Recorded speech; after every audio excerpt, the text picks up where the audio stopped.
माधव कुंज बिहारी जय राधा माधव कुंज बिहारी जय गोपीजन वल्लभ गिरिवरधारी जय गोपीजन वल्लभ गिरिवरधारी यशोदानंदन प्रजजन रंजन यशोदानंदन प्रजजन रंजन यमुना तीरा वनचारी यमुना तीरा वनचारी जय राधा माधवा कुंज बिहारी जय राधा माधवा कुंज बिहारी जय श्री कृष्ण चैतन्य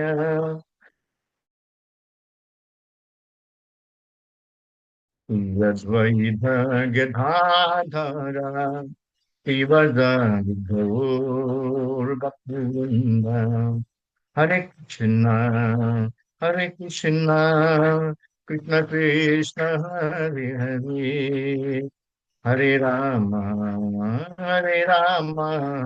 राम राम हरे हरे हरे कृष्ण कृष्ण कृष्ण हरे हरे हरे राम राम राम हरे हरे जय कृष्ण बलराम कृष्ण बलराम जय कृष्ण बलराम जय गौरनिताय जय गौरनिताय गौरनिताय जय गौरनिताय निताय गौर हरि बोल हरि बोल हरि बोल निताय गौर हरि बोल।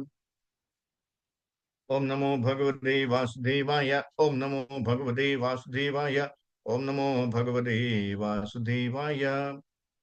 हरि ओम तत्सत्। हरे कृष्ण पूजी हरे कृष्ण हरे कृष्ण। മറ്റൊരു ഭഗവത്ഗീത ക്ലാസ്സിലേക്ക് ഏവർക്കും സുസ്വാഗതം. ഞാൻ ശരിക്കും പറഞ്ഞാൽ ഇന്ന് രാവിലെ ഒന്നും ഞാൻ പ്രിപ്പയർ ചെയ്ത് വച്ചിരുന്നില്ല. ഇന്ന് രാവിലെ എണീറ്റപ്പോഴാണ് ഓർത്തത് ഇന്ന് ക്ലാസ് ഉണ്ടല്ലോ. എന്തായിരുന്നാലും അമ്പലത്തിലേക്ക് ഓടി. ഇന്ന് വന്നിട്ട് ഇപ്പൊ ഞാൻ നോക്കുമ്പോൾ എല്ലാവരും വളരെ സീനിയേഴ്സ് ആയിട്ട് വളരെ അതാണ് ശ്രേഷ്ഠരായിട്ടുള്ള ഭക്തന്മാര് ആണ് അല്ലേ. അപ്പൊ എന്നാ പിന്നെ ഭഗവത്ഗീതയുടെ സാരം തന്നെ ചെയ്തേക്കാന്ന് വിചാരിച്ചു. പെട്ടെന്ന് എന്റെ മനസ്സിൽ 18ാമത്തെ അധ്യായത്തില് 66ാമത്തെ ശ്ലോകമാണ് മനസ്സിൽ വന്നത്. എല്ലാവർക്കും മനസ്സിലായി കാണുമല്ലോ അല്ലെ ഏതാണ് ശ്ലോകം? അപ്പൊ നമുക്കത് തുടങ്ങാം. സർവധർമാൻ പരിത്യജ്യ മാമേകം ശരണം വ്രജ അഹം ത്വാം സർവഭാവേഭ്യോ മോക്ഷയിഷ്യാമി മാ ശുചഃ. സർവധർമാൻ പരിത്യജ്യ മാമേകം ശരണം വ്രജ അഹം ത്വാം സർവപാപേഭ്യോ മോക്ഷയിഷ്യാമി മാ ശുചഃ. സർവധർമാൻ പരിത്യജ്യ മാമേകം ശരണം വ്രജ അഹം ത്വാം സർവഭാവേഭ്യോ മോക്ഷയിഷ്യാമി മാ ശുചഃ. സർവധർമ്മങ്ങളെയും ത്യജിച്ച് എന്നിൽ ശരണം തേടുക, ഞാൻ നിന്നെ സകല പാപ പ്രതികരണങ്ങളിൽ നിന്നും മോചിപ്പിക്കാം, ഭയപ്പെടേണ്ട. നമുക്ക് ഏവർക്കുമുള്ള ഒരു ആശ്വാസമാണ്. ഭാവാർത്ഥം ജയശ്രീല പ്രഭുപാദ് കി ജയ്. പരബ്രഹ്മത്തെക്കുറിച്ചുള്ള ജ്ഞാനം, പരമാത്മജ്ഞാനം, സന്യാസത്തെ പറ്റിയുള്ള ജ്ഞാനം, അനാസക്തിയെക്കുറിച്ചുള്ള ജ്ഞാനം, ഇന്ദ്രിയ നിയന്ത്രണം, മനോനിയന്ത്രണം, ധ്യാനം തുടങ്ങിയ ധർമ്മജ്ഞാനത്തിന്റെയും ധർമ്മചര്യയുടെയും വിവിധ ഇനങ്ങളെപ്പറ്റി ഭഗവാൻ വിവരിച്ചിരിക്കുന്നു. അനേകം രീതികളിൽ പലതരം ധർമ്മങ്ങളെപ്പറ്റി ഭഗവാൻ വിവരിച്ചിട്ടുണ്ട്. ഇവിടെ ഗീതോപദേശത്തെ സംഗ്രഹിച്ചുകൊണ്ട് കൃഷ്ണൻ പറയുന്നു, താൻ ഉപദേശിച്ചിട്ടുള്ള പ്രക്രിയകളെല്ലാം ഉപേക്ഷിച്ച് അർജുനൻ തനിക്ക് ആത്മാർപ്പണം ചെയ്താൽ മതിയെന്ന്. ഈ ആത്മാർപ്പണം അർജുനനെ ഏതുവിധം പാപപ്രതികരണങ്ങളിൽ നിന്നും മോചിപ്പിച്ച് രക്ഷിക്കുമെന്ന് കൃഷ്ണൻ നേരിട്ട് ഉറപ്പ് കൊടുത്തു. എല്ലാ പാപഫലങ്ങളിൽ നിന്നും മുക്തനായവനെ ശ്രീകൃഷ്ണ ഭഗവാനെ സേവിക്കാൻ കഴിയുമെന്ന് 8ാം അധ്യായത്തിൽ പറഞ്ഞിട്ടുണ്ട്. അപ്പോൾ അങ്ങനെ പാപപ്രതികരണങ്ങളിൽ നിന്നും മുക്തി നേടുന്നതിന് മുമ്പ് കൃഷ്ണൻ ആത്മാർപ്പണം ചെയ്യുന്ന പ്രക്രിയ സാധ്യമല്ല എന്നൊരാൾ കരുതിയേക്കാം. ഈ സംശയത്തിന് ഇവിടെ ഉത്തരം നൽകുന്നു. എല്ലാ പാപപ്രതികരണങ്ങളിൽ നിന്നും മോചനം ലഭിച്ചില്ലെങ്കിലും ഭഗവാന് സ്വാത്മാർപ്പണം ചെയ്യുന്നതോടെ ക്ഷണേന ഒരാൾ മുക്തനായി തീരും. അതിനുവേണ്ടി അമിത പ്രയത്നമൊന്നും വേണ്ടി വരില്ല. സർവ്വ ജീവജാലങ്ങളുടെയും സംരക്ഷകനാണ് കൃഷ്ണൻ എന്ന സത്യം നിസ്സങ്കോചം ഉൾക്കൊള്ളുകയേ വേണ്ടു. വിശ്വാസത്തോടും പ്രേമത്തോടും കൂടി അദ്ദേഹത്തിന് സ്വയം സമർപ്പിക്കണം.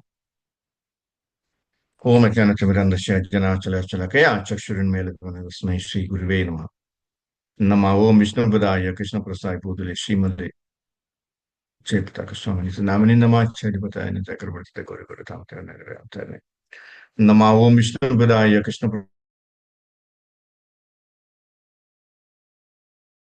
വാണി പ്രചാരണ നിർവിശ്വസിച്ചുകൊണ്ട് പാശ്ചാത്യ ദേശത്താരന്. जय श्री कृष्ण चैतन्य प्रभु नित्यानंद श्री अद्वैत गदाधर शिवाचार्य गौर भक्त वृंद. हरे कृष्णा कृष्णा कृष्णा हरे हरे, हरे राम राम राम हरे हरे. ओम तत्सत. हरे कृष्णा. സർവധർമാൻ പരിത്യജ മാമേകം ശരണം വ്രജ. ഇന്നലെ ഞാനൊരു വീഡിയോ കാണുകയായിരുന്നു. അതില് സ്പിരിച്വൽ ആയിട്ടുള്ളൊരു, അപ്പൊ അതിലൊരു സൂക്തം പറയുന്നുണ്ട്. ആ സൂക്തം വളരെ ഉത്തമമാണെന്നാണ് അവരതിൽ പറയുന്നത്. അങ്ങനെ പല സൂക്തങ്ങളുണ്ട്. എല്ലാവരും രാവിലെ അഴിച്ച് ഒരുപാട് സൂക്തങ്ങളൊക്കെ വായിച്ച്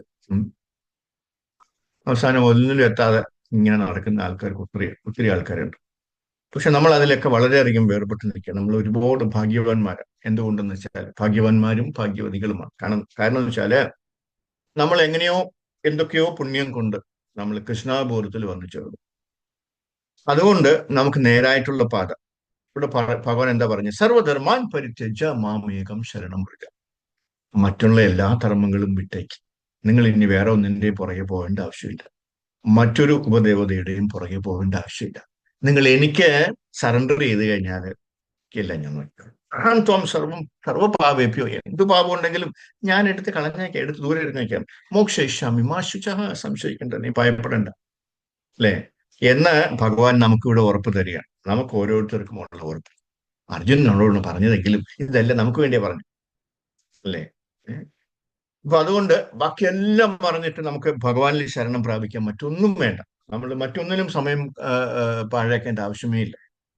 നമുക്ക് ഒത്തിരി സമയങ്ങളുണ്ട്. ആ സമയത്തൊക്കെ നമുക്ക് ഹരേ കൃഷ്ണ കൃഷ്ണ കൃഷ്ണ ഹരേ ഹരേ, ഹരേ രാമ രാമ രാമ ഹരേ ഹരേ ജപിക്കുക. ഭഗവാനില് കംപ്ലീറ്റ് ആയിട്ട് സറണ്ടർ ചെയ്യുക. വേറെ ഒരു കാര്യത്തിനെ കുറിച്ചും ചിന്തിക്കരുത്. അങ്ങോട്ട് നോക്കരുത്, ഇങ്ങോട്ട് നോക്കരുത്. നേരെ ഭഗവാനിലേക്ക്, അല്ലെ, സർവാംഗം നമ്മൾ നമസ്കരിച്ച് അവിടെ സറണ്ടർ ചെയ്ത് കഴിഞ്ഞാല് ബാക്കി എല്ലാ കാര്യവും മംഗളമായി നടക്കും. സർവമംഗളം ഭവന്തു, അല്ലെ? അതിനാൽ ഭഗവാന്റെ പ്രസ്താവനയിൽ ഉറച്ച വിശ്വാസം പുലർത്താൻ ഭഗവാൻ പറയുകയാണ്. എല്ലാ പാപപ്രവൃത്തികളുടെയും ഫലം ഉണ്ടാകുന്ന പ്രവർത്തനങ്ങളിൽ നിന്ന് ഞാൻ നിങ്ങൾക്ക് സംരക്ഷണം നൽകുമെന്ന് ഭഗവാൻ നമുക്ക് ഉറപ്പ് തരികയാണ്, അല്ലെ? ഭഗവാൻ പറഞ്ഞാല് എല്ലാ കാര്യങ്ങളും പറഞ്ഞാല് ചിലപ്പോ എന്താണ് അത് നടത്തിയില്ല എന്ന് വരും. പക്ഷെ ഭഗവാൻ ഭക്തന്മാരോട് പറയുന്ന ഒരു കാര്യവും മാറ്റം വരുത്തില്ല. അത് അതുപോലെ നടക്കും. മനസ്സിലായില്ലേ? അതുകൊണ്ട് നമുക്കിവിടെ ഉറച്ചു വിശ്വസിക്കാൻ ഭഗവാൻ. ഈ ഭൗതിക ലോകത്തിലുള്ള ആരെങ്കിലും കൂടുതലോ കുറവോ പാപികൾ എന്ന് നാം അറിയണം. പാപിയല്ലാതെ ഈ ഭൗതിക ലോകത്ത് ആരും നിലവിലില്ല. നമ്മൾ ആരും വളരെ പരിശുദ്ധരല്ല. നമുക്ക് തോന്നും നമ്മളെല്ലാം ഭയങ്കര പരിശുദ്ധരാണ്. അതെങ്ങനെ സംഭവിക്കും? പരിശുദ്ധരാണെങ്കിൽ നമ്മൾ ഗോലോക വൃന്ദാവനത്തിലായിരുന്നല്ലേ, അല്ലേ? നമ്മൾ എന്തൊക്കെയോ കുരുത്തക്കേടുകൾ കാണിച്ചിട്ടുണ്ട്. നമ്മളിലൊക്കെ ഒരുപാട് കുറവുകളുണ്ട്. ആ കുറവുകൾ കാരണമാണ് നമ്മൾ ഈ ലോകത്തിരിക്കുന്നത്, അല്ലെ? ഈ ലോകത്തുള്ള ഒരൊറ്റ മനുഷ്യനും പരിശുദ്ധരല്ല, അല്ലെ? പരിശുദ്ധരാവാൻ ശ്രമിക്കുകയാണ് എല്ലാവരും. കാര്യം പരിശുദ്ധി വന്നു കഴിഞ്ഞാൽ നമ്മൾ ആ നിമിഷം നമ്മൾ ഒറ്റ പോക്കാണ് പോകുന്നത്, അല്ലെ? അതുവരെ നമുക്ക് ഇവിടെ സ്ഥാനമുണ്ട്. പരിശുദ്ധി ആവുന്നത് വരെ നമ്മൾ ഇങ്ങനെ കറങ്ങി ഇവിടെ തന്നെ കിടക്കും, അല്ലെ? ആ കറക്കം നിർത്താനുള്ള ശ്രമത്തിലാണ് നമ്മൾ ഓരോരുത്തരും എല്ലാ ദിവസവും ഓരോ നിമിഷവും, അല്ലെ? അതിന് ഭഗവാന്റെ ഈ സപ്പോർട്ടും കൂടെ ഉണ്ടെങ്കിൽ പിന്നെ നമ്മൾ വേറെ എന്തിനെ കുറിച്ചിട്ട് ആലോചിക്കേണ്ടത്, അല്ലെ? ഒറ്റയടി പോണു, വൺ വേ. അപ്പൊ അതാണ് നമ്മൾ ചെയ്യുന്നത്. പാപിയല്ലാതെ ഈ ഭൗതിക ലോകത്ത് ആരും നിലവിലില്ല. ഇന്നലെ നമ്മൾ, അല്ലെ, എന്താണ് അപ്പോൾ ഈ ഭൗതിക ലോകം ഒരു ജയിലാണ്. നമുക്ക് ഇവിടെ സ്വാതന്ത്ര്യം ലഭിക്കില്ല. അത് സാധ്യമല്ല. ഇവിടെ സ്വാതന്ത്ര്യം കിട്ടില്ല. ദൈവിഹി യേശ ഗുണമായി മമമായ ദുരത്യയ 7ാമത്തെ അധ്യായത്തിൽ ഭഗവാൻ പറയുന്നുണ്ട്. ജയിലിന്റെ സൂപ്രണ്ട് ആരാണ്? നമുക്ക് എല്ലാവർക്കും അറിയാം, ദുർഗാദേവിയാണ്. നമ്മള് നിരവധി പേരെ കണ്ടിട്ടുണ്ട് അല്ലെ? ദുർഗാദേവിയുടെ നിരവധി ആരാധകരുണ്ട്. അവർ ഈ ജയിലിന്റെ സൂപ്രണ്ടാണ് അല്ലെ? ദുർഗാദേവിയാണ് ഈ ജയിലിന്റെ, അല്ലെ, നമ്മളിപ്പോ താമസിക്കുന്ന ഈ ജയിലിന്റെ സൂപ്രണ്ട് അല്ലെ? ദുർഗയ്ക്ക് വേറൊരു അർത്ഥം എന്താ? കോട്ട അല്ലെ? കോട്ട മതിൽ എന്ന് പറയുന്നില്ലേ? കിഴക്കേ കോട്ട അല്ലെ? വടക്കേ കോട്ട എന്ന് കേട്ടിട്ടില്ലേ? അതാണ് കോട്ട. കോട്ട സംരക്ഷണം. അപ്പൊ അത് വിട്ട് നമുക്ക് ഒരിക്കലും ചാടി പോകാൻ പറ്റില്ല. ഇങ്ങനെ പോകണമെന്നുണ്ടെങ്കിൽ ആരുടെ അനുവാദം വേണം? ദുർഗാദേവിയുടെ വേണം. ദുർഗാദേവി അല്ലെ നമുക്ക് 100 ഔട്ട് ഓഫ് 100 കിട്ടിക്കഴിഞ്ഞാൽ നമുക്ക് വെളിയിലിട്ട് ഇറങ്ങാൻ പറ്റുള്ളൂ അല്ലെ? നമ്മൾ അത്രയും ശുദ്ധമായാൽ മാത്രമേ നമുക്ക് ആ കോട്ട വിട്ടിട്ട് വെളിയിലിട്ട് ഇറങ്ങാൻ പറ്റുള്ളൂ. അതാണ് ദുർഗാദേവിയെ ഏൽപ്പിച്ചിരിക്കുന്ന ജോലി. നമ്മളെല്ലാവരെയും ഇങ്ങനെ ഉരുക്കി ഉരുക്കി ഉരുക്കി ഉരുക്കി നല്ല ശുദ്ധമാക്കി വേണം തിരിച്ചുവിടാനായിട്ട്. അശുദ്ധമായതുകൊണ്ട് നമ്മൾ താഴോട്ട് വന്നല്ലേ? ആ അശുദ്ധതയൊക്കെ മാറണം. അത് മാറാനായിട്ടാണ്, മാറ്റാൻ വേണ്ടിയാണ് ദുർഗാദേവിയെ ഏൽപ്പിച്ചത്. അതിനാൽ ഈ ഭൗതിക ലോകം ഒരു കോട്ട പോലെയാണ്. പ്രധാന ദേവത ദുർഗാദേവിയാണ്. അതിനാൽ അല്ലെ, ആ ദുർഗാദേവി നിരവധി ആയുധങ്ങൾ കൊണ്ട് സജ്ജീകരിച്ചിരിക്കും. 10 കൈകളിലായിട്ട് 10 തരം ആയുധങ്ങളുണ്ട് അല്ലെ അമ്മയുടെ കയ്യിൽ, ദുർഗാദേവിയുടെ കയ്യിൽ. അതായത് 10 ദിശകളുണ്ട്, 4 കോണുകൾ, കിഴക്ക് പടിഞ്ഞാറ് തെക്ക് വടക്ക്, 4 കോണുകൾ, മുകളിലേക്കും താഴേക്കും, ഇവയാണ് 10 ദിശകൾ. അതിനാൽ നമ്മൾ രക്ഷപ്പെടാൻ കഴിയില്ല അല്ലേ? ഏതെങ്കിലും 10 കയ്യിലുള്ള ഏതെങ്കിലും ആയുധം നമ്മൾ കുറുക്കിൽ വന്ന് തറയ്ക്കും, ചാടിപ്പോകാൻ തുടങ്ങിയാൽ ജയിലിൽ നിന്ന് നമുക്ക് രക്ഷപ്പെടാൻ കഴിയാത്തതുപോലെ വളരെ ശക്തമായ കാവലുണ്ട്. അതുപോലെ നമ്മൾ എല്ലാവരും ഈ കോട്ട അല്ലേ, ദുർഗയുടെ ഈ കോട്ട, ഭൗതിക പ്രപഞ്ചത്തിലേക്ക് പ്രവേശിക്കുന്നു. അതിനാൽ പ്രബല ദേവത ദുർഗാദേവിയാണ്. ദുർഗയെ തൃപ്തിപ്പെടുത്തുന്നതിലൂടെ നമുക്ക് സന്തോഷിക്കാം എന്ന് ചിലർ കരുതുന്നു. തെറ്റാണ്. ശാസ്ത്രങ്ങളിലും അത് പരാമർശിക്കപ്പെടുന്നു. എന്നാൽ ആ സന്തോഷം ഈ ഭൗതിക ലോകത്തിനുള്ളിൽ മാത്രമാണ്. ധനം ദേഹി, രൂപം ദേഹി, രൂപവതി ദേഹി, ഇതൊക്കെ ആവശ്യമുള്ളവരാണ് ആരെ തൃപ്തിപ്പെടുത്തുന്നത്? ദുർഗാദേവിയെ തൃപ്തിപ്പെടുത്തുന്നത്. എന്തൊക്കെയാണ്? ധനം ദേഹി, രൂപം ദേഹി, രൂപവതി അല്ലെ, ഭാര്യ ദേഹി, യശോ ദേഹി അല്ലെ, എല്ലാം ഈ ശരീരത്തിന് വേണ്ടിയാണ്. ദുർഗാദേവിയെ ആരാധിച്ച ശേഷം നമ്മൾ ഈ അനുഗ്രഹങ്ങളെല്ലാം ചോദിക്കുന്നു അല്ലെ? എനിക്ക് പണം വേണം, ധനം ദേഹി അല്ലെ, എനിക്ക് എന്താണ് രൂപവതി ഭാര്യയെ വേണം, സുന്ദരിയായ ഭാര്യയെ തരും, എനിക്ക് പ്രശസ്തി വരും അല്ലെ, എനിക്ക് ശക്തി തരും, എനിക്ക് വിജയം തരും. ദുർഗാദേവി നമുക്ക് എല്ലാം നൽകുന്നു അല്ലെ? അത് യഥാർത്ഥ സന്തോഷത്തിന് വേണ്ടിയുള്ളതാണോ? അല്ല. അത് യഥാർത്ഥമായിട്ടുള്ള സന്തോഷം കിട്ടത്തില്ല അല്ലെ? അതിനാൽ ഭഗവാൻ കൃഷ്ണനോട് പറയുകയാണ്, അബ്രഹ്മഭൂന ലോക പുനരാവർത്തിനോ അർജുന, 8ാമത്തെ അധ്യായത്തിൽ. എന്റെ പ്രിയപ്പെട്ട അർജുന, നീ ഏറ്റവും ഉയർന്ന ഗ്രഹവ്യവസ്ഥയായ ബ്രഹ്മലോകത്തിലേക്ക് ഉയർത്തപ്പെട്ടാലും അവിടെ നിനക്ക് സന്തോഷം കിട്ടുമോ? ഇല്ല, കിട്ടില്ല. ബ്രഹ്മലോകത്തിൽ ആയുസ് വളരെ നീണ്ടതിനാൽ നമുക്ക് ഒരു ദിവസം പോലും കണക്കാക്കാൻ കഴിയില്ല. ഭഗവത്ഗീതയിൽ സഹസ്രയുഗ പര്യന്തം അഹർയൻ ബ്രഹ്മണോ വിദു എന്നാണ് പറഞ്ഞിരിക്കുന്നത് അല്ലെ? സഹസ്രയുഗം, ഒരു യുഗം എന്നാൽ 43 ലക്ഷം വർഷങ്ങളാണ് അല്ലെ? അപ്പൊ സഹസ്രം എന്ന് പറഞ്ഞാൽ പിന്നെ അതിനെ 1000 കൊണ്ട് എന്താണ് ഗുണിക്കണം അല്ലെ? അതിനെ 1000 കൊണ്ട് ഗുണിക്കുക. സഹസ്രയുഗം പര്യന്തം അഹ അല്ലെ, ഇനി കണക്കാക്കുക. ആ ദൈർഘ്യം ബ്രഹ്മാവിന്റെ ഒരു ദിവസമാണ് അല്ലെ? ഒരു പകലും രാത്രിയും, പിന്നെ വീണ്ടും 30 ദിവസം. അപ്പൊ അങ്ങനെ ഒരു മാസമായി. അതുപോലെ 12 മാസം ഒരു വർഷത്തിന് തുല്യമാണ്. അത്തരം ഒരു 1000 100 വർഷം ബ്രഹ്മാവിന്റെ ദൈർഘ്യമാണ്. ബ്രഹ്മാവിന് പോലും എന്താണ് മരണമുണ്ട്. അദ്ദേഹത്തിനും 100 വർഷം, നമുക്കിപ്പോ ആയുസുള്ള പോലെ അദ്ദേഹത്തിന് 100 വയസ്സേ ഉള്ളൂ അല്ലെ? അപ്പോൾ ബ്രഹ്മലോകത്തേക്ക് പോകുന്ന ഏതൊരാളും അവർ ചന്ദ്രഗ്രഹത്തിലേക്ക് പോകാൻ ശ്രമിക്കുക. അവർ വിജയിച്ചിട്ടില്ലെന്ന് ഞാൻ കരുതുന്നു അല്ലെ? തീർച്ചയായിട്ടും ഇവരെല്ലാവരും ചന്ദ്രനിൽ പോകുന്ന, അവിടെ പോയി ഇവിടെ പോയി എന്നൊക്കെ പറയുന്നുണ്ടെങ്കിലും നമ്മുടെ പ്രഭുപാദർ പല പ്രാവശ്യം പറഞ്ഞിട്ടുണ്ട് ഇതൊന്നും സത്യമല്ല. അതൊക്കെ ഇനി 10-25 കൊല്ലം കഴിഞ്ഞിട്ടായിരിക്കും നമുക്ക് മനസ്സിലാവുക അല്ലെ? വേറെ എവിടെയോ പോയി താഴെ ഇറങ്ങിയിട്ട് നമ്മളെ കളിപ്പിച്ചതാണ്. ഏതോ ഒരു ഇതിൽ ഞാൻ വായിച്ചിട്ടുണ്ട്. അതായത് നമുക്ക് ഒരു ആയുസ് പോരാതെ വരും നമുക്ക് ചന്ദ്രനിൽ എത്താനായിട്ട്. നമ്മളുടെ സോഴ്സിലൂടെയുള്ള യാത്ര ചെയ്ത് കഴിഞ്ഞാൽ, റോക്കറ്റൊക്കെ ചെയ്താൽ ഉപയോഗിച്ചാലും അല്ലെ, റോക്കറ്റൊക്കെ എത്രയോ ശക്തി സ്പീഡിലാണ് പോകുന്നത്. എത്രയോ ആയുസ് ഉണ്ടെങ്കിലേ അവിടെ എത്താൻ പറ്റുള്ളൂ. അപ്പൊ പിന്നെ എങ്ങനെയാണ് ഒരു മനുഷ്യന് അവിടെ എത്താൻ പറ്റുന്നത്? ഒരു മനുഷ്യന് ആകപ്പാടെ 100 വയസ്സാണ് മാക്സിമം ഉള്ളത് അല്ലെ? അപ്പൊ ആ ഒരു ഒറ്റ ആയുസ് കൊണ്ട് ഒരിക്കലും അവിടെ എത്തില്ലെന്നാണ് ശാസ്ത്രം പറയുന്നത്. അതൊക്കെ ഇനി നമുക്ക്, അല്ലെങ്കിൽ നമ്മുടെ കുഞ്ഞുങ്ങൾക്ക്, അല്ലെങ്കിൽ അവരുടെ കുഞ്ഞുങ്ങൾക്ക് ഒരു കുറേ കാലം കഴിയുമ്പോൾ മനസ്സിലാവും ഇവരെല്ലാവരും നമ്മൾ പറ്റിച്ചതാണ്. ഓക്കെ. നമ്മളെ ബ്രഹ്മലോകത്തേക്ക് പോയാലും ആയുർദൈർഘ്യം വളരെ നീണ്ടതും ജീവിതത്തിന്റെ സുഖസൗകര്യങ്ങൾ അതിന്റെ 1000 മടങ്ങ് കൂടുതലുമാണ്. ഇവിടെ നമുക്ക് മനസ്സിലാക്കാൻ കഴിയുന്നത് പോലെ ഭഗവാൻ പറയുന്നു, നമ്മൾ അവിടെ പോയാലും പിന്നെയും ജനനം മരണം വാർദ്ധക്യം രോഗം എല്ലാം ഉണ്ട് അല്ലെ? ജനന മരണ ചക്രങ്ങൾ അവിടെയുണ്ട്. നമ്മൾ എവിടെ പോയാലും ജനനം മരണം വാർദ്ധക്യം രോഗം എന്നിവ നമുക്ക് അത് ഒഴിവാക്കാൻ കഴിയില്ല അല്ലെ? എന്താ വേണ്ടത്? ജന്മ മൃത്യു ജരാവ്യാധി ദുഃഖ ദോഷാനുദർശനം. അപ്പൊ എവിടെ ചെന്ന് കഴിഞ്ഞാലും അവിടെ സുഖമുണ്ടാവില്ല. പിന്നെ അവിടെ എന്താണുള്ളത്? അവിടെ ആകപ്പാടെ ലഭിക്കുന്നത് ദുഃഖമാണ്. ഭഗവാൻ തന്നെ പറഞ്ഞിട്ടില്ലേ, എന്താണ് ഇവിടെ അശാശ്വതമാണ്.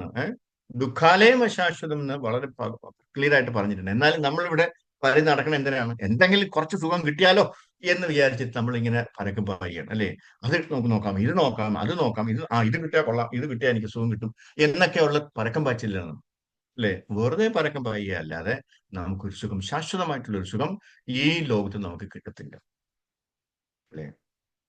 ഹിരണ്യകശിപു എന്താ ബ്രഹ്മാവിനോട് ചോദിച്ചത്? എനിക്ക് അമർത്യനാവണം, എനിക്ക് മരിക്കണ്ട, മരിക്കാതെ ഒരു വരം തരാനാണ് പറഞ്ഞത് അല്ലേ. അപ്പൊ ബ്രഹ്മാവ് എന്താ പറഞ്ഞ, എന്റെ ഇല്ലാത്തത് നിനക്ക് എങ്ങനെ ഞാൻ തരാനാ? ഞാൻ തന്നെ മരിച്ചു, പിന്നെ നിനക്ക് ഇനി ഞാൻ തരാൻ പോകുന്നു അല്ലേ എന്ന് പറഞ്ഞു അല്ലേ. എന്നാണ് ബ്രഹ്മാവ് പറഞ്ഞത്. ഈ ഭൗതിക ലോകത്തിലെ ഏത് ഗ്രഹത്തിലും നമുക്ക് പോകാം, നമുക്ക് സന്തുഷ്ടനാകാൻ ശ്രമിക്കാം. പക്ഷേ അമർത്യത എന്നൊന്നില്ല ഈ ഭൗതിക ലോകത്തിനുള്ളിൽ, അത് സാധ്യമല്ല.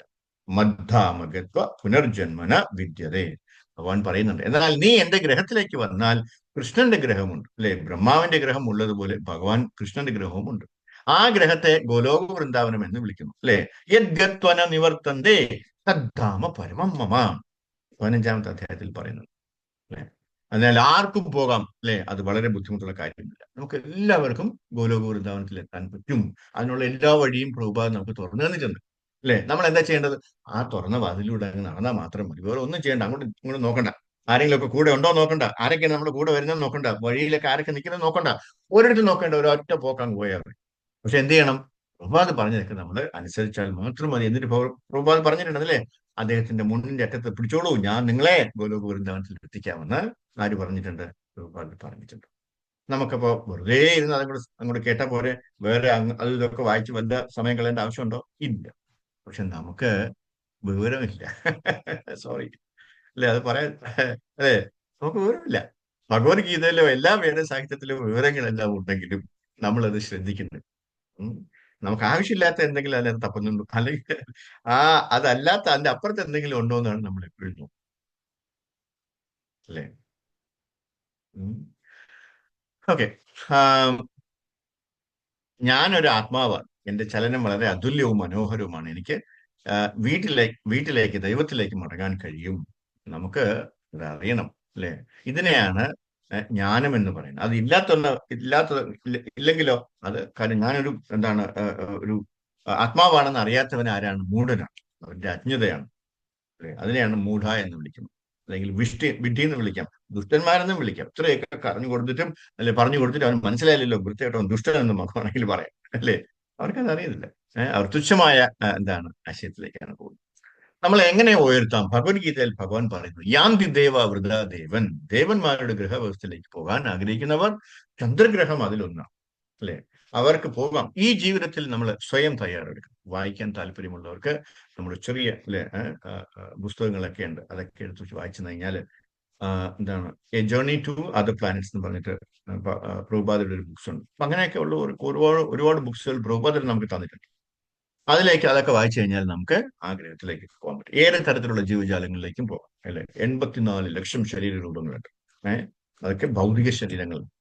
അപ്പോൾ യഥാ മാം പ്രപദ്യന്തേ, നീ എന്തു ആഗ്രഹിച്ചാൽ ഭഗവാൻ നമുക്ക് അവസരം നൽകും. ഭഗവാൻ വളരെ ദയാലുവായതിനാല് നമ്മുടെ ആഗ്രഹങ്ങൾക്കനുസരിച്ച് ഭഗവാൻ നമുക്ക് അവസരങ്ങൾ നൽകും. യഥാ മാം പ്രപദ്യന്തേ മമ വർത്തന്തേ മനുഷ്യ പാർത്ഥ സർവശം. എന്നാൽ നശ്വരമായ എന്തെങ്കിലും നമുക്ക് എന്തിനു വേണം? അതാണ് ബുദ്ധി അല്ലെ. ഭഗവാൻ പറയുന്നു, അബ്രഹ്മ ഭുവനാൽ ലോകം. നമ്മള് ഭുവനാൽ ലോകം, നമ്മളെ ഗ്രഹത്തിലേക്ക് പോയാലും അതും നശ്വരമാണ്. നമുക്ക് അവിടെ നിന്ന് നമുക്ക് തിരിച്ചു വരേണ്ടി വരും. അതായത് ബ്രഹ്മലോകം വരെ ഭൗതിക ലോകമാണെന്ന് അർത്ഥം. അതിന്റെ മുകളിലോട്ട് പോയാലാണ് നമുക്ക് തിരിച്ചു വരേണ്ടത്. അപ്പോ യാന്തി ദേവാ വൃത ദേവാൻ പിതൃം യാന്തി പിതൃവൃതാം ഭൂതേച്ഛ യാന്തി ഭൂതാനി മധ്യാജിനോബി യാന്തി മാം. നമുക്ക് ദേവന്മാരുടെ ഗ്രഹവസ്തുലേക്ക് പോകാൻ ആഗ്രഹമുണ്ടെങ്കിൽ നമുക്ക് പോവാം അല്ലെ. നമ്മൾ ഏതെങ്കിലും ദേവനെ ഭജിച്ചു കഴിഞ്ഞാൽ നമുക്ക് എവിടെ പോകാൻ പറ്റും? ആ ദേവന്മാരുടെ ഗ്രഹത്തിലേക്ക് പോകാൻ പറ്റും. തിരിച്ചു വരേണ്ടി വരുമോ? തീർച്ചയായിട്ടും തിരിച്ചു വരേണ്ടി വരും അല്ലേ. ഇവിടെ ഈ ഭൂർലോകത്തില് നമുക്ക് തുടരാം. നമുക്ക് പിതൃലോകങ്ങളിൽ പോകണമെങ്കിൽ നമ്മുടെ വേറെ സമ്പ്രദായം അനുസരിച്ച് പിതൃതർപ്പണമുണ്ട്. നമുക്കറിയാമോ? എല്ലാ പിതൃതർപ്പണ അർപ്പിക്കുന്നവരുടെ നമുക്ക് പിതൃലോകങ്ങളിലേക്ക് സ്ഥാനക്കയറ്റം ലഭിക്കും. ഇതാണ് ആശയം. അതുപോലെ നമുക്ക് പരമോന്നത ഗ്രഹമായ യദ്ഗത്വന നിവർത്തന്തേ, പരമപുരുഷനായ ഭഗവാന്റെ വാസസ്ഥലമായ ഗോലോക വൃന്ദാവനം അല്ലെങ്കിൽ വൈകുണ്ഠ ലോകത്തിലേക്ക് പോകണമെങ്കിൽ നമുക്ക് എന്ത് ചെയ്യണം? നമ്മൾ ഭഗവാനെ ഭജിക്കണം, ഭഗവാനെ പൂജിക്കണം, ഭഗവാനില് ആത്മസമർപ്പണം ചെയ്യണം. അല്ലെ?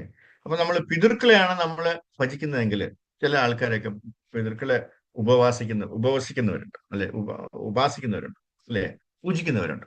അപ്പൊ അവരൊക്കെ എവിടെ എത്തും? ആ പിതൃലോകത്തിലേക്കാണ് എത്തുക. അവർ മരിക്കുമ്പോൾ അവരുടെ ആൾക്കാർ വന്നിട്ട് അവരുടെ അങ്ങോട്ടേക്ക് കൊണ്ടുപോകും. അല്ലെ? അപ്പൊ ഏതൊരു ദേവനെയാണോ നമ്മൾ ഭജിക്കുന്നത്, ആ ദേവന്റെ ലോകത്തിലേക്ക്, ആ ഗ്രഹത്തിലേക്ക് നമുക്ക് പോകാൻ പറ്റുള്ളൂ. അല്ലെ? ഏഹ് ഗോലോക വൃന്ദാവനം അല്ലെങ്കിൽ വൈകുണ്ഠം അല്ലാതെ മറ്റേത് ഗ്രഹത്തിലേക്ക് പോയി കഴിഞ്ഞാലും നമുക്ക് എന്തുകൊണ്ട് തിരിച്ച് വരേണ്ടി വരും? നമുക്ക് മരണം ഉണ്ടാവില്ല. അപ്പൊ നമ്മൾ എന്ത് ചെയ്യണം? ശാശ്വതമായിട്ടുള്ള ഗേറ്റ് വേയിലേക്ക് വേണം നമ്മൾ പോകാൻ. അതിന് നമ്മൾ ഭഗവാൻ കൃഷ്ണന്റെ, അല്ലെ, വാസസ്ഥലത്തേക്ക് വേണം പോകാൻ.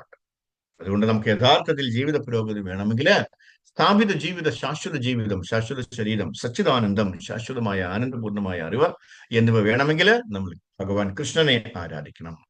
ഇതാണ് വിധിപൂർവകം. അല്ലെ? അതിനാൽ ഇവിടെ കൃഷ്ണൻ ഭഗവാൻ പറയുന്നുണ്ട്. എന്താണ് പറയുന്നത്? സർവധർമ്മ പരിത്യജ മാമേകം ശരണം വ്രജ. ഈ ശ്ലോകത്തില്, ഇന്നത്തെ 66-ാമത്തെ ശ്ലോകത്തില് ഭഗവാൻ പറയാണ്, ബാക്കിയുള്ള എല്ലാ ധർമ്മങ്ങളും വിട്ടിട്ട് നീ എന്നെ ശരണം പ്രാപിക്കൂ. ഇതാണ് ഭഗവത്ഗീതയുടെ ദൗത്യം. അല്ലെ? ഭഗവാൻ ഇത്രയും ദിവസം പറഞ്ഞതെല്ലാം ഇത് പറയാൻ വേണ്ടിയാണ്. ഭഗവാൻ എല്ലാ വ്യവസ്ഥകളെ കുറിച്ചിട്ടും പറഞ്ഞു. അല്ലെ? ബാക്കി എന്തെല്ലാം ഉണ്ടോ, ഏതൊക്കെ ധർമ്മങ്ങളുണ്ടോ അതെല്ലാം ഭഗവാൻ ആർക്ക് പറഞ്ഞു കൊടുത്തു? അർജുനന് പറഞ്ഞു കൊടുത്തു.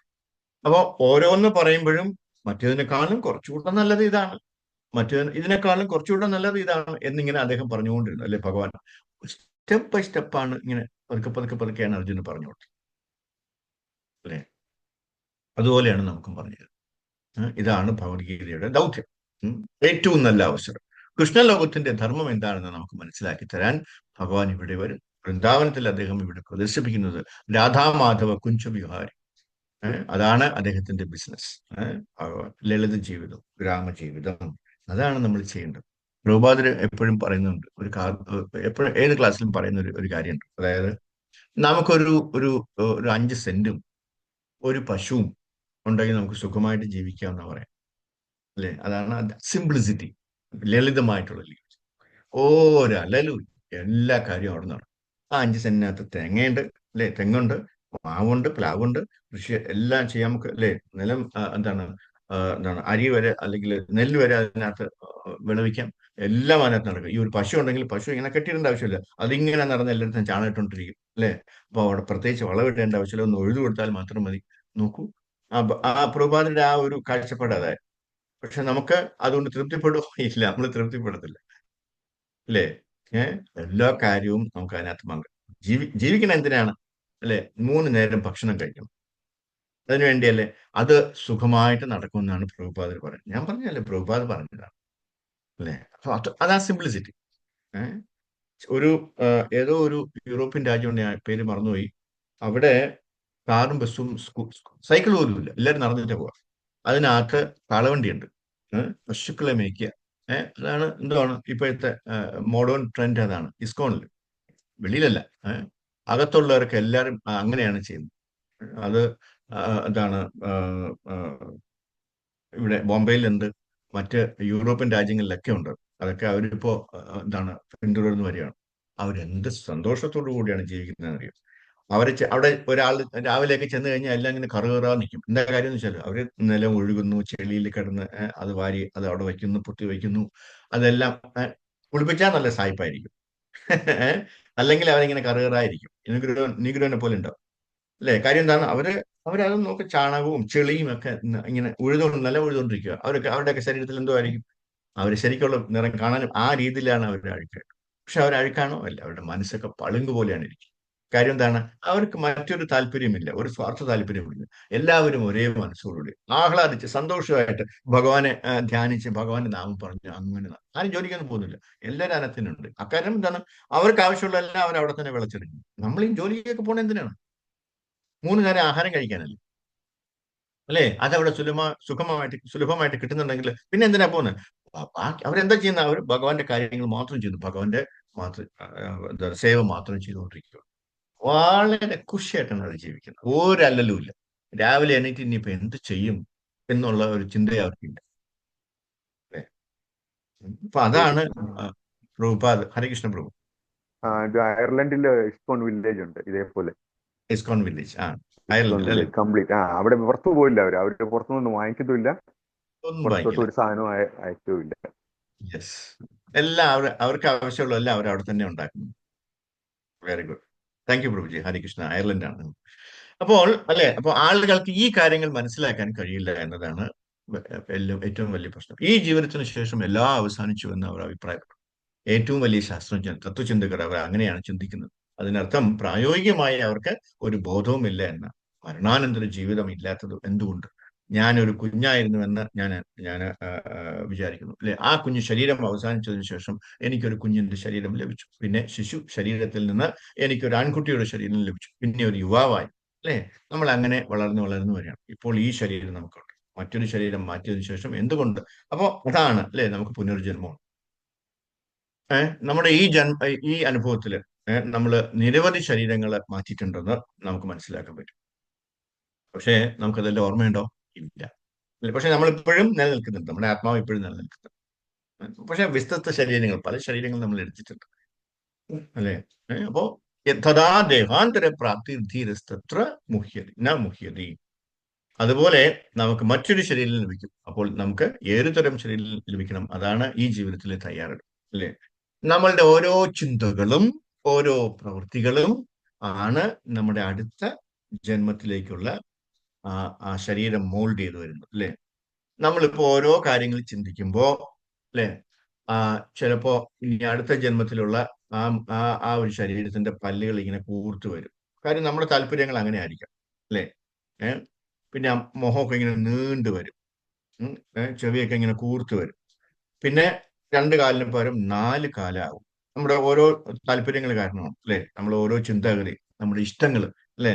നമ്മൾ എല്ലാ ദിവസവും ചെയ്യുന്ന കാര്യം, അതെല്ലാം നോക്കിയിട്ടാണ് അടുത്ത ജന്മത്തിലേക്കുള്ള ഏത് എന്താണ് ശരീരം വേണമെന്ന് പ്രകൃതി തീരുമാനിക്കുന്നത്. അപ്പൊ നമ്മുടെ ചിന്താഗതി, നമ്മുടെ ആഗ്രഹങ്ങൾ അനുസരിച്ച് നമ്മളെ അടുത്ത എന്താണ് ബോഡി അല്ലെങ്കിൽ അടുത്ത ശരീരം റെഡി ആയിക്കൊണ്ടിരിക്കുകയാണ്, രൂപാന്തരപ്പെട്ടുകൊണ്ടിരിക്കുകയാണ്. നമുക്ക് കാണാൻ പറ്റുന്നില്ലെന്ന്, അല്ലേ? പിന്നെ 4 കാല് വരും, ഒരു വാല് വരും. ആഹാ, അല്ലേ? അപ്പൊ അങ്ങനെയുള്ള ചിന്തകൾക്കൊക്കെ അങ്ങനെയാണ് വരും.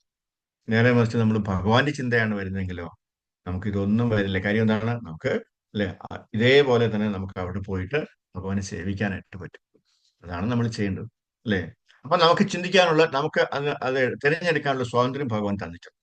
4 കാലിൽ നടക്കണോ 2 കാലിൽ നടന്ന് ഭഗവാനെ സേവിക്കണോ നമുക്ക് തന്നെ തീരുമാനിക്കാം, അല്ലെ?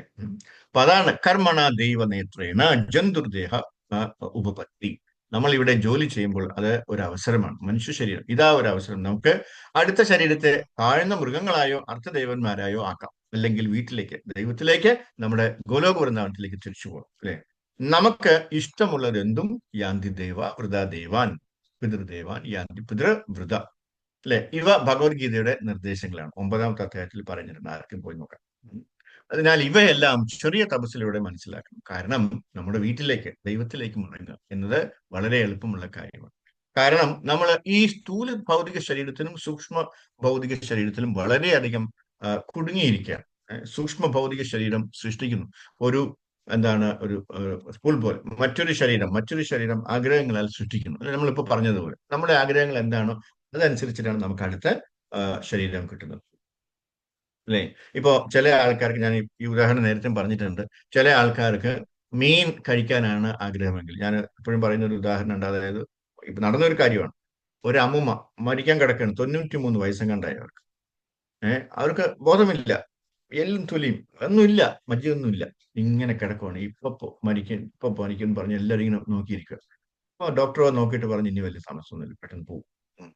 അപ്പൊ ഡോക്ടർ ഇതിന് ചോദിക്കുകയാണ്, കണ്ണും തുറക്കുന്നില്ല, ഒരു ഒന്നും പക്ഷെ ചെവി മാത്രം കേൾക്കാൻ പറ്റും എല്ലാവർക്കും.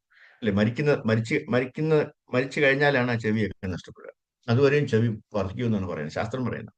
ഏഹ് അപ്പോ ഈ ഡോക്ടർ ചോദിച്ചു, അമ്മമ്മയ്ക്ക് എന്താണ് അവസാനത്തെ ഒരു ആഗ്രഹം എന്ന് ചോദിച്ചപ്പോ, അവർ ഭക്തയൊന്നുമല്ല, അവർ ചാടി ഉള്ള ശരീര ശക്തിയൊക്കെ എടുത്തിട്ട് ഒരിച്ചിരി മീനും മരിച്ചിനി വേണം. ഈ ശക്തി കൊണ്ട് ഇത്രയും പറഞ്ഞതും മരിച്ചതും ഒരുമിച്ചിരുന്നു. കാരണം ഇല്ലാത്ത ശക്തി ഉപയോഗിച്ചിട്ടാണ് അവര് അത് മീൻ കഴിക്കണം എന്നുള്ളൊരു താല്പര്യം പ്രകടിപ്പിച്ചത്. അതോടെ മരിക്കുകയും ചെയ്തു. അത് ഇത്രയും പറഞ്ഞതോട് അപ്പൊ അവസാനം അവരെന്താ ചിന്തിച്ചത്? ആ മീനാണ്, അല്ലെ, മീൻ മരിച്ചിനെയാണ് മനസ്സിൽ വന്നത്. അപ്പൊ അടുത്ത അടുത്ത ജന്മത്തിൽ അവർക്ക് ഉടനെ അടുത്ത ജന്മം കിട്ടി. എന്താണ് കിട്ടിയത്? ഏഹ് ഈ എന്താ പറയാന്, പൊന്മാൻ. പൊന്മാൻ. പൊന്മാൻ അല്ലെ, ആ താങ്ക് യു മാതാജി, ഹരേ കൃഷ്ണ. പൊന്മാനായിട്ട് അല്ലെ, പൊന്മാന് ഇങ്ങനെ മുകളിലോട്ട് വന്നിട്ട് താഴെ ഇങ്ങനെ ഓടി മര്യാദയ്ക്ക് ഓടി കളിക്കണം, വളരെ സന്തോഷമായിട്ട് ഓടി കളിക്കുന്ന മീനുകളെ കാണാൻ പറ്റും. ഒരൊറ്റ താഴ്ചയാണ്. തിരിച്ചു പോകുമ്പോ അതിന്റെ ചുണ്ടിൽ ഒരു മീൻ ഇങ്ങനെ കിടന്ന് പിടയ്ക്കും, അല്ലേ. അപ്പൊ അത് കൊണ്ടുപോയി ഒരു മരത്തിന്റെ കൊണ്ടുപോയി കഴിക്കുന്നു. അടുത്ത ഫ്ലൈറ്റ് വരുന്നു, അല്ലെ, അടുത്ത മീനിനെ പിടിക്കുന്നു. വീണ്ടും എന്താണ് ഇങ്ങനെ ഇഷ്ടംപോലെ മീൻ കഴിക്കാനുള്ള ഒരു അവസരം ഭഗവാൻ നമുക്ക് തരും, പ്രകൃതി നമുക്ക് തരും. നോക്കണേ, വല്ല ആവശ്യം ഉണ്ടായിരുന്നോ ആ സമയത്ത്? എനിക്ക് ഒന്നും വേണ്ട. പ്രഭുപാദ് എന്താ പറഞ്ഞത്? കുച്ച് എന്താണ് ആഗ്രഹം, കുച്ച് ആഗ്രഹം നഹിയെ എന്നങ്ങനെയാണ് പ്രഭുപാദ് അവസാനം പറഞ്ഞു. എനിക്ക് ഒരു താല്പര്യമില്ല, ഭഗവത് ധാമത്തിലേക്ക് പോയാൽ പറഞ്ഞു, അല്ലേ. അതായിരിക്കണം, അങ്ങനെ ആവാനായിട്ട് നമ്മൾ പരിശീലിച്ചേ പറ്റുള്ളൂ. അല്ലാതെ ഇത് ഒരിക്കലും യാന്ത്രികമായിട്ട് അല്ലെങ്കിൽ നമുക്ക് അല്ലാത്ത രീതിയിൽ വരത്തില്ല. ഇതാണ് പ്രകൃതി നിയമങ്ങളുടെ പ്രവൃത്തി. പ്രകൃതിയെ ക്രിയമാണ് നീ ഗുണൈ കർമാണി സർവശഃ അഹങ്കാര വിമൂഢാത്മ കർത്താഹം ഇതി മന്യതേ. പ്രകൃതി ഈ ഭൗതിക ലോകത്തിൽ നാം ആയിരിക്കുന്നിടത്തോളം കാലം നാം ഭൗതിക പ്രകൃതിയുടെ വ്യത്യസ്ത രീതികളുമായി സഹവസിക്കുന്നു. പ്രകൃതി എനിക്ക് വ്യത്യസ്ത തരം ശരീരങ്ങൾ നൽകുന്നു. ഈ രീതിയിൽ നമ്മൾ ഉരുളുകയാണ്, അലഞ്ഞു തിരിയുകയാണ്. ഇപ്പോൾ ഈ മനുഷ്യജീവിതം, ആത്മീയ ജീവിതം, നിത്യജീവിതം, ആനന്ദകരമായ ജീവിതം എന്നിവയുണ്ടെന്ന് മനസ്സിലാക്കുന്നതിനും അതിനായി തയ്യാറെടുക്കുന്നതിനും അതാണ് കൃഷ്ണാബോധ പ്രശ്നം, അല്ലെ. നമ്മുടെ സമയം പാഴാക്കരുത്. ഒരുപാട് സമയം നമുക്കില്ല, അല്ലെ. അതുകൊണ്ട് എത്രയും പെട്ടെന്ന് നമ്മൾ തിരിച്ചു പോകാനുള്ള ചിന്ത വേണം വരിക്കണം, അല്ലെ. അപ്പൊ നരോത്തമ ഠാക്കൂർ പറയുന്നുണ്ട്, എന്താണ്? ഹരി ഹരി വിഫലേ ജന്മ വേണ ഗോണായിനു മനുഷ്യ ജന്മ പായ രാധാകൃഷ്ണന ഭജിയെ ജനീയ ശുനീയ പിശു. ഈ അവസരം ലഭിച്ചതിന് ശേഷം, ഈ മനുഷ്യജന്മം ലഭിച്ചതിന് ശേഷം ഈ മനുഷ്യരൂപത്തിലുള്ള ജീവൻ നാം കൃഷ്ണാപുരത്തിലേക്ക് സ്വീകരിക്കുന്നില്ലെങ്കിൽ, അതായത് സ്വമേധയാ വിഷം കഴിക്കുകയാണ്, അല്ലെ. അറിഞ്ഞുകൊണ്ട് നമ്മൾ വിഷം കഴിക്കുകയാണെന്ന് അർത്ഥം. എന്ത് ചെയ്തില്ലെങ്കിൽ? കൃഷ്ണാബോധത്തിലേക്ക് വന്നില്ലെങ്കിൽ. അപ്പൊ ഈ കൃഷ്ണാബോധത്തിൽ വരാത്ത എല്ലാവരും എന്താ ചെയ്തുകൊണ്ടിരിക്കുന്നത്? അവര് വിഷം ഇങ്ങനെ കഴിച്ചുകൊണ്ടിരിക്കുക എല്ലാ ദിവസവും. വല്ല ഉപയോഗമുണ്ടോ? അല്ലേ. സ്വയം ആത്മഹത്യ ചെയ്യണം, സ്വമേധയ. ഈ ജീവിതത്തിൽ കൃഷ്ണാബോധമുള്ളവരായി മാറുന്നതിലൂടെ നമുക്ക് ആത്മീയ ലോകത്തേക്ക് പോകാൻ കഴിയും, അല്ലെ. ഉടനടി തെക്വാദേഹം പുനർജന്മ നൈതി എന്നാണ് ഭഗവാൻ പറയുന്നത്. എല്ലാം അവിടെ വിശദീകരിച്ചിരിക്കും. നമ്മൾ മരിക്കുമ്പോൾ ഉടൻ തന്നെ നമ്മൾ ആത്മീയ ലോകത്തിലേക്ക് മാറപ്പെടും. എങ്ങനെ? ജന്മകർമ്മ മേ ദിവ്യം യോജാനാദി തത്വത. കൃഷ്ണനെ സത്യത്തിൽ മനസ്സിലാക്കുന്ന ഏതൊരാളും ജന്മകർമ്മമേ ദിവ്യം യോജാനാദി തത്വം. ഇതാണ് താത്വിക ജ്ഞാനം. അപ്പൊ നമ്മൾ എന്ത് ചെയ്യണം? ഭഗവാനെ വിചാരിക്കുക. ഹരേ കൃഷ്ണ ഹരേ കൃഷ്ണ കൃഷ്ണ കൃഷ്ണ ഹരേ ഹരേ, ഹരേ രാമ ഹരേ രാമ രാമ രാമ ഹരേ. താത്വിക ജ്ഞാനം കൃഷ്ണൻ എന്താണ് അവർ ഓരോരുത്തരും ആയിരിക്കുന്ന അവസ്ഥയിൽ മനസ്സിലാക്കുക എന്നതാണ് ലക്ഷ്യം. ഭഗവാൻ പറയുന്നു, മത്ത പരതരം നാന്യ കിഞ്ചിതസ്തി ധനഞ്ജയ. എന്നേക്കാൾ ശ്രേഷ്ഠമായ ഒരു സത്യവുമില്ല. ഞാനൊരു പരമസത്യം, പരം ബ്രഹ്മ, അല്ലെ. അത് അർജുനൻ പറയുന്നുണ്ട്, അത് മനസ്സിലായി. പരം ബ്രഹ്മം, പരം ധാമം, പവിത്രം പരമം ഭവാൻ, അല്ലെ. ഇതാണ് ധാരണ. ഇതാണ് എന്താണ് പരമ്പരായിട്ടുള്ള ധാരണ. ഭഗവത്ഗീത മനസ്സിലാകണമെങ്കിൽ, ഭഗവാനെ മനസ്സിലാക്കണമെങ്കിൽ അർജുനൻ മനസ്സിലാക്കിയതുപോലെ മഹാജനത്തിന്റെ ഏവം പരമ്പര പ്രാപ്തി, കാൽപ്പാടുകൾ പിന്തുടരണം. അർജുനൻ അത് എങ്ങനെ മനസ്സിലാക്കി? എന്തുകൊണ്ടാണ്? പരബ്രഹ്മം, അല്ലെ, അർജുനൻ പറഞ്ഞിട്ടുണ്ട്. അപ്പൊ നമ്മൾ എന്താ ചെയ്യേണ്ടത്? നമ്മൾ ഇനി ഒരു റിസർച്ച് ഒന്നും ചെയ്യേണ്ട ആവശ്യമില്ല. നമുക്ക് ഒരുപാട് കാര്യങ്ങൾ പ്രഭുപാദരായിട്ട് തന്നിട്ടുണ്ട്. നമ്മുടെ ശിക്ഷാ ഗുരുക്കളുണ്ട്, നമ്മുടെ എന്താണ് ദീക്ഷാ ഗുരുക്കളുണ്ട്, നമ്മുടെ എന്താണ് പൂർവിക ആചാര്യന്മാരുണ്ട്, ഇപ്പൊ ജീവിച്ചിരിക്കുന്ന സീനിയർമാരുണ്ട്, അല്ലെ. അവരെല്ലാവരും നമ്മൾ അങ്ങോട്ട് ഫോളോ ചെയ്താൽ മതി. അവരുടെയൊക്കെ അവർ പറയുന്നത് കേട്ടാൽ മതി. വേറെ ഒന്നും ചെയ്യേണ്ട ആവശ്യമില്ല. നാം ഇനി പോയി ഇതൊക്കെ ശരിയാണോ, ഇത് ആരാണ് എന്നൊക്കെ നോക്കേണ്ട ആവശ്യമില്ല, അല്ലെ. നമ്മളെല്ലാവരും തന്നെ ബ്രഹ്മമാണ്. അഹം ബ്രഹ്മാസ്മി. മനസ്സിലാക്കാൻ ഒരു പ്രയാസവുമില്ല. അത് ശരിയാണ്. പക്ഷേ നമ്മൾ പരം ബ്രഹ്മമല്ല. അവിടെയാണ് എല്ലാവരും തെറ്റിക്കുന്നത്. എല്ലാവരും വിചാരിക്കണം ഞാനും പരബ്രഹ്മമായി, ഓ ഞാനും ദൈവമായി, എന്നെ കൂടെ ഭയച്ചോളൂ, എനിക്കും കൂടെ ഒരു ഹാരം ഇട്ടുള്ളൂ എന്ന് പറയാം, അല്ലേ? എന്ത് വിഡിത്തമാണ്! ബ്രഹ്മത്തിന്റെ അംശമായതിനാൽ നമ്മൾ ബ്രഹ്മമാണ്, ഗുണപരമായി ബ്രഹ്മവുമായി ഒന്നായിരിക്കുന്നു. അഹം ബ്രഹ്മാസ്മി, അതാണ് എൻ്റെ അർത്ഥം. ഞാൻ ഇന്ത്യക്കാരനല്ലേ, അല്ലെങ്കിൽ ഞാൻ അമേരിക്കക്കാരനാണ്, ഞാൻ ബംഗാളിയാണ്, ഞാൻ പാകിസ്ഥാനിയാണ് എന്ന് നമ്മൾ പറഞ്ഞാൽ അതിനൊരു ദോഷവുമില്ല. പക്ഷേ ആ, എന്താണ്, നമ്മള് ആ ലെവലിലേക്ക് എത്തണം, അല്ലെ? എല്ലാവരും ഇന്ത്യക്കാർ, അതുപോലെ നമ്മൾ ബ്രഹ്മനാകാം. പക്ഷേ നമുക്ക് പരബ്രഹ്മനാകാൻ കഴിയില്ല. അതാണ് പരമദിവ്യത്വമോ വ്യക്തിത്വമായ കൃഷ്ണൻ, അല്ലെ? നമുക്കിന്നിപ്പോ നാളെ എന്താണ്, നമ്മൾ ഇന്ത്യക്കാരനാണ്, മോഡിജിയും ഇന്ത്യക്കാരനാണ്, അല്ലെ? നമുക്ക് നാളെ രാവിലെ മോഡിജി ആവാൻ പറ്റുമോ? പറ്റത്തില്ല, അല്ലെ? നമ്മൾ ഇന്ത്യക്കാരനാവാം. അതാണ് പരമദിവ്യത്വമോ വ്യക്തിത്വമായ ഭഗവാൻ കൃഷ്ണൻ. അതുപോലെ അഹം ബ്രഹ്മാസ്മി, ഞാൻ ഈ ശരീരമല്ല, ഞാൻ ഈ ഭൗതിക രൂപമല്ല, എനിക്ക് എൻ്റെ ആത്മീയ സ്വത്വമുണ്ട്, അല്ലെ? അതിനെ അഹം ബ്രഹ്മാസ്മി എന്ന് വിളിക്കുന്നു. ഒരാൾ ഈ വസ്തുത മനസ്സിലാക്കുമ്പോൾ അവൻ ഈ ഭൗതിക ശരീരമല്ല, അതിനെ ബ്രഹ്മഭൂതം എന്ന് വിളിക്കുന്നു. ഇത് മനസ്സിലാക്കാതെ, അല്ലെ, വെറുതെ ജീവഭൂതം എന്ന് പറഞ്ഞിട്ട് കഥയില്ല, അല്ലെ? എല്ലാം ഈ ഭഗവത്ഗീതയിൽ വിശദീകരിച്ചിട്ടുണ്ട്. അതാണ് എല്ലാ കാര്യവും. നമുക്ക് എന്തൊക്കെ സംശയമുണ്ടോ അതെല്ലാം, അല്ലെ? ചിലതൊക്കെ മനസ്സിലാവാതിരിക്കുമ്പോൾ നമ്മൾ അങ്ങ് വിട്ടുകളയും. പക്ഷെ അതിനകത്ത് ഒത്തിരി കാര്യങ്ങളുണ്ടാവും, അല്ലെ? ഓ, ഇത് എന്നെ കൊണ്ട് പറ്റുന്നില്ല, എനിക്ക് അല്ലെങ്കിൽ മണ്ടയിലോട്ട് കയറിയില്ല, അല്ലെ? അപ്പൊ നമ്മൾ എന്ത് ചെയ്യണം? ആദ്യം ചോദിക്കുന്നത് ഒന്ന് വിശദീകരിച്ച് തരൂ, എന്താണ് അതിൽ എഴുതിയിരിക്കുന്നത്. അപ്പൊ നമുക്ക് നമ്മുടെ സംശയങ്ങളൊക്കെ നിവാരണം ചെയ്യാൻ പറ്റും. ബ്രഹ്മഭൂത പ്രസന്നാത്മാ ന ശോചതി ന കാംക്ഷതി സമസർവേഷു ഭൂതേഷു, അല്ലെ? അപ്പൊ നമുക്ക് മനസ്സിലാക്കും, എനിക്ക് ഈ മനുഷ്യനോടോ ആ മനുഷ്യനോടോ ഈ മൃഗത്തോടോ ആ മൃഗത്തോടോ അസൂയ തോന്നുന്നത് എന്തുകൊണ്ട്? അവരെല്ലാം ഭഗവാൻ കൃഷ്ണന്റെ ഭാഗമാണ്, അവരെല്ലാം ബ്രഹ്മങ്ങളാണ്. അതിനാൽ സമസർവേഷു ഭൂതേഷു പണ്ഡിത സമദർശൻ, അല്ലെ? അവൻ ബ്രഹ്മദർശിയെ കാണും. ആരെ കണ്ടു കഴിഞ്ഞാലും അതിനകത്ത്, അല്ല, അവരുടെയൊക്കെ ഉള്ളിലും ഭഗവാന്റെ അംശമാണെന്ന് നമ്മൾ മനസ്സിലാക്കി കഴിഞ്ഞാൽ നമുക്ക് ആരോടെങ്കിലും ദേഷ്യമോ വിരോധമോ തോന്നും ഇല്ല, അല്ലേ? അപ്പൊ ആ സമത്വം, സമദർശനം, പണ്ഡിത സമദർശനം, സമത്വം, ആ സമത്വമാണ് നമ്മൾ അറിയേണ്ടത്, അല്ലേ? അപ്പൊ നമുക്ക് ആ പോയിന്റിലേക്ക് വന്നു കഴിഞ്ഞാല് ഭക്തി ജീവിതത്തിന്റെ ആരംഭം അതാണ്, അല്ലെ? അവിടെയാണ് നമ്മൾ ഭക്തി തുടങ്ങുന്നത്. എല്ലാവരെയും നമുക്ക് ഒരേപോലെ കാണാൻ സാധിക്കും, അല്ലെ? അതൊരു വികാരമല്ല, നമ്മൾ ഭക്തനാവണം. ഭക്തി ജീവിതത്തിന്റെ വേദിയിലേക്ക് വരിക എന്നത് ഒരു മഹത്തായ ശാസ്ത്രമാണ്. മത് ഭക്തിയും ലഭതേ പരം. ഭക്തി ജീവിതത്തിന്റെ ആ ഘട്ടത്തിലേക്ക് ഒരാൾ വരുമ്പോൾ മാം അഭിജാനാതി യാവാൻ യശ്ചാസ്മി, ആ സമയത്ത് ഭഗവാൻ എന്താണെന്ന് മനസ്സിലാക്കാൻ കഴിയും. തത്വതഃ, അതേ കാര്യം 3 സ്ഥലങ്ങളിൽ കൃഷ്ണനെ തത്വതഃ എന്ന് വിവരിച്ചിട്ടുണ്ട്, അല്ലെ? ജന്മകർമ്മ മേ ദിവ്യം യോ ജാനാതി തത്വതഃ, മനുഷ്യാനാം സഹസ്രേഷു കച്ചിത് വേത്തി മാം തത്വതഃ, അല്ലെ? ഇവിടെ എല്ലാം തത്വതഃ എന്ന് പറയുന്നുണ്ട്. ഭക്തിയ മാം അഭിജാനാതി യാവാൻ യശ്ചാസ്മി തത്വതഃ. കണ്ടോ? എവിടെയെല്ലാം തത്വത പറഞ്ഞിരിക്കുന്നത്. അതിനാൽ കൃഷ്ണനെ മനസ്സിലാക്കണമെങ്കിൽ നമ്മൾ ഭക്തിയുടെ ജീവിതം സ്വീകരിക്കണം. ഈ ഭക്തി ജീവിതത്തിലേക്ക് പ്രവേശിക്കാത്ത ഒരാൾക്ക് കൃഷ്ണനെയോ കൃഷ്ണ തത്വചിന്തയായ ഭഗവത്ഗീതയോ മനസ്സിലാക്കാൻ കഴിയില്ല. അത് വളരെ അകലെയാണ്. അത് എൻ്റെ ഗുരുമഹാരാജ് പറയുമായിരുന്നു, അല്ലെ? എന്താണ്, നമ്മള് ഈ തേൻ കുപ്പിയുടെ വെളിയിലാണ് നക്കിക്കൊണ്ടിരിക്കുന്നത്.